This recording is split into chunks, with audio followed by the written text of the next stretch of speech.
de plus de 50 ans et toutes les femmes qui sont à risque. Peut-être pour illustrer ce que vous dites, je vais donner la parole à Julien qui est au contact des femmes justement au quotidien. Vous utilisez l'intelligence artificielle, vous Julien, dans l'exercice de votre métier? Oui, bien sûr. Maintenant, c'est vraiment devenu obligatoire, on va dire, en radiologie et notamment en mammographie. Nous, c'est dans notre...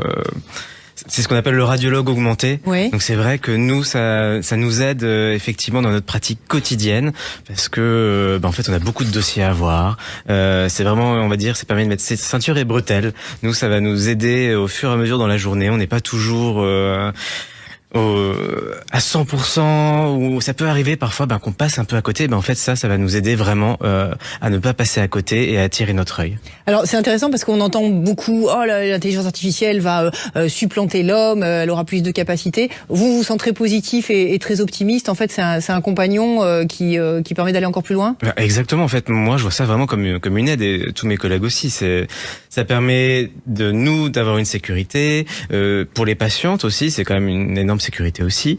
Ça nous permet de gagner du temps aussi dans les examens. Vraiment, pour moi, c'est obligatoire et ce sera de plus en plus utilisé. Et ça veut dire que vous invitez la patiente, une fois que vous avez la radio sur votre écran, on va dire, à regarder ce que vous voyez, ou comment vous accompagnez cette démarche d'information? Est-ce que vous l'associez totalement à ces petites zones dont parlait Laurence sur les images pour qu'elle comprenne, ou alors vous gardez quand même une distance entre votre expertise et ce que doit savoir la patiente? Ça dépend un petit peu du type de patiente que je vais avoir en face. Il faut vraiment s'adapter à la personnalité de la patiente. Donc parfois, je sens que la patiente va avoir besoin de voir, parce que je lui dis, j'ai vu une masse, il y a quelque chose qui ne va pas. D'elle-même façon, elle va s'approcher, donc je vais lui expliquer sur la mammographie, je vais lui expliquer comment ça fonctionne. Après, il y a d'autres patientes où je sens qu'il faut y aller beaucoup plus doucement, donc ça va être une annonce qui va être par étapes. Donc à un moment, je lui montrerai la mammographie, mais pas dès le début. Une fois que vous faites cette annonce, Julien, psychologiquement, il y a des vies qui basculent. Comment est-ce que vous trouvez qu'il y a une évolution dans l'accompagnement, la prise en charge psychologique, on va dire, de la patiente depuis quelques années? Bien sûr, en fait. Maintenant, il y a vraiment des parcours de soins qui sont créés. En fait, à partir du moment où la patiente est dans le cabinet, on lui dit, il y a quelque chose.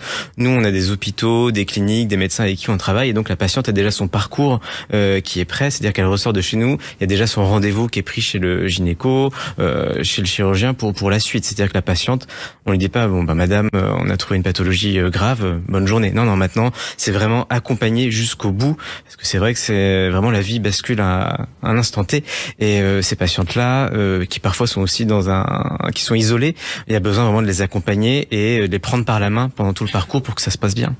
Le mot de la fin, Laurence, votre ultime objectif réaliste avec vos multiples casquettes et expertises? Je pense que déjà c'est l'affaire de tous, et notre objectif à tous, c'est que 100% des femmes se fassent dépister.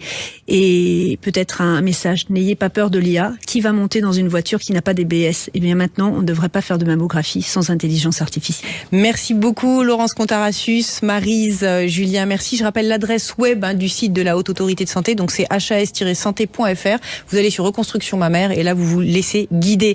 Merci beaucoup. La santé en mouvement, c'est fini pour aujourd'hui. Retrouvez l'émission en podcast sur l'application Sud Radio et dès à présent sur YouTube. Je vous souhaite une excellente fin de week-end et n'oubliez pas, le dépistage peut sauver des vies. À très bientôt.